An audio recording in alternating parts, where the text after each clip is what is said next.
তারিখ হিসেবে আমরা রসুলের জন্মদিবস পালন করব নাকি দিন হিসেবে? আরেকটু স্মরণ করে দেওয়ার জন্য বলি, তারিখ হিসেবে যদি ধরি 12ই রবিউল আউয়াল, তাহলে এটা বছরে আসে কয়বার? একবার। বছরে কয়বার? 12ই রবিউল আউয়াল কয়বার আসে? একবার আসবে। মাস এটা যেহেতু একবার আসে, 12 তারিখও কয়বারে আসবে? একবার আসবে। তাহলে রসুলের ভালোবাসা যদি আমি দেখাই, তাহলে একদিনে হবে। কয়দিন দেখানো হবে? একদিন। আর যদি আমি তারিখ হিসেবে না ধরে দিন হিসেবে ধরি, তাহলে হয় সোমবার দিন। বছরে সোমবার কতবার আসে?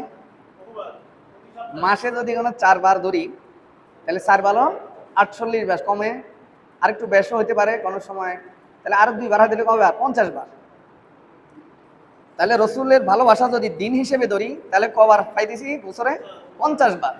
আর যদি তারিখ হিসেবে ধরি, কয়বার পাচ্ছি? একবার। তাহলে রসুলকে ভালোবাসা একদিন দিয়ে শেষ করে দিব নাকি পুরো বছরে 50 বার দেবো কমপক্ষে?